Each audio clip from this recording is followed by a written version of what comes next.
Assalamualaikum warahmatullahi wabarakatuh.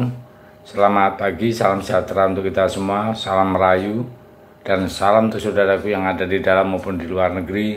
Mudah-mudahan sehat selalu, sedangkan yang sakit mudah-mudahan cepat sembuh, yang bekerja mendapat rezeki yang berkah dan banyak. Terima kasih.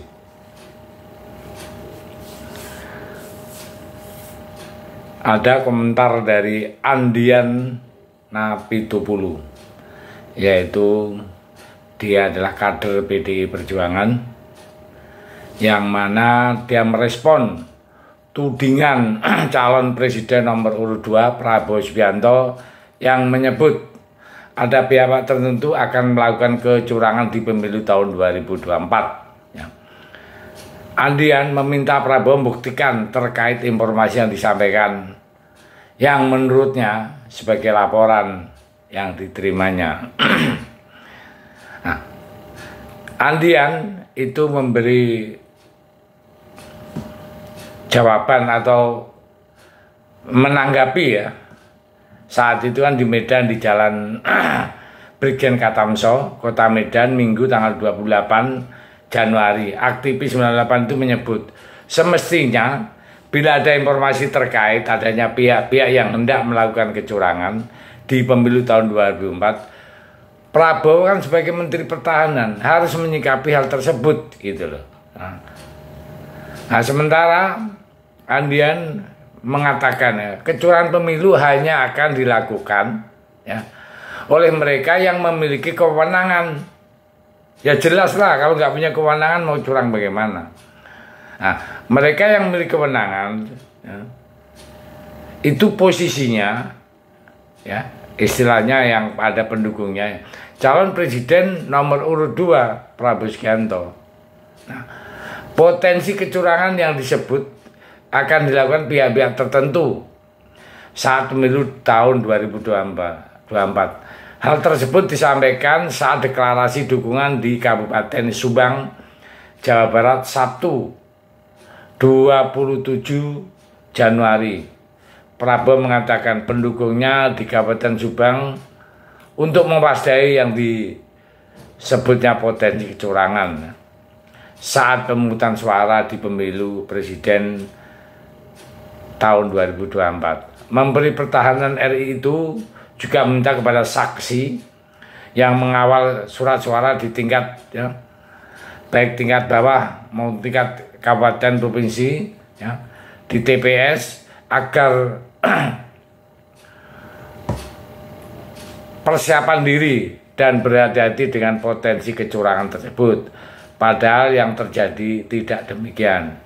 Justru yang terjadi kubu Prabowo lah yang sering melakukan hal-hal yang menurut masyarakat itu kecurangan.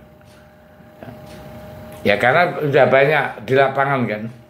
Andian juga melakukan memberi klarifikasi ya, atau meminta klarifikasi dari Prabowo apa yang dimaksud itu ya.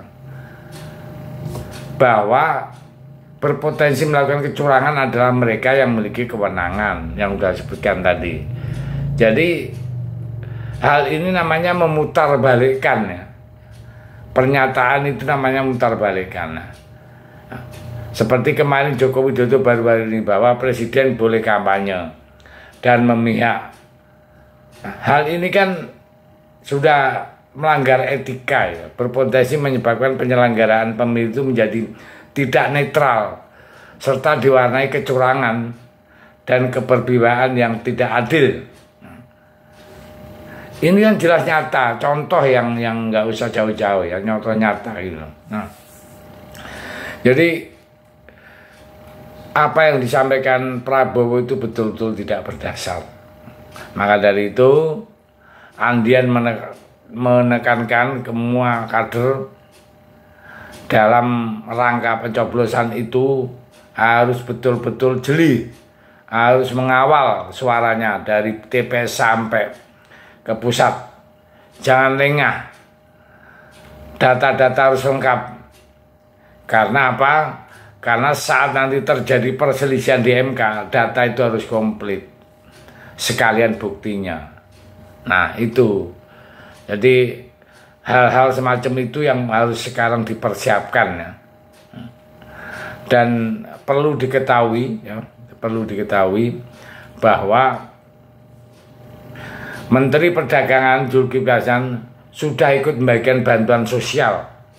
Nah, apa urusannya dia membagikan bansos, lalu dia menyatakan bansos dari Pak Jokowi? Nah, ini apa ya? Kok tidak sinkron apa yang dibilang Prabowo dengan yang dilakukan oleh Zulkifli Hasan? Nah, ini apa indikasi-indikasi yang tidak jelas. Jadi kan nggak ada urusannya Zulkifli membagikan bansos, sementara Menteri Risma, Menteri Sosial malah ditinggal langsung. Nah, masih sempat-sempatnya Prabowo menyatakan seperti itu. Nah, jadi malah makin hari ya, kubu 02 itu malah sama masyarakat dibilang nggak jelas gitu loh. Nah, dan perlu diketahui kayak banyak kasus yang kejadian-kejadian seperti itu, seperti ya kepala-kepala desa dikumpulkan dan Gibran ada di sana. Loh, ini apa? Kok sempat-sempatnya masih ada nanti ada kecurangan-kecurangan. Nah, dan pihak Bawaslu sebagai pengawas pemilu kok diem saja, kan aneh juga kan. Sudahlah, kita mau bertanding di lapangan ya bertanding secara fair ya. Kita buktikan mana yang memang jago di lapangan. Atau sudah mulai panik ya, makanya rajanya udah keluar, putar sana putar sini, dan setiap di jalan diteriaki bukan 02, diteriaki malah Ganjar ya. Jadi makin hari makin stres itu rajanya. Jadi Pak Lurah itu bingung mau bersikap mana, sementara jagonya makin hari bukan malah naik, malah turun. Tapi ingat, itu makin hari kan makin naik, itu namanya surveinya itu. Seperti contoh yang terakhir Denny JA itu. Nah, Denny JA merilis survei 02 tuh 50 lebih. Woi, luar biasa. Nah. Tapi semua masyarakat ya tidak semua lah, mayoritas masyarakat sudah paham masalah survei itu, makanya tidak mengagetkan. Ya. Di lapangan yang kerja keras ya kayak Ganjar dan Anies ini kerja keras, surveinya aja mentoknya 30 terus. Sementara ini yang 02 leha-leha saja surveinya naik terus. Tapi nggak apa-apa, itu kan survei aja. Yang jelas suara di lapangan nanti kita buktikan tanggal 14 Februari. Ya saya pikir itu, terima kasih. Merdeka.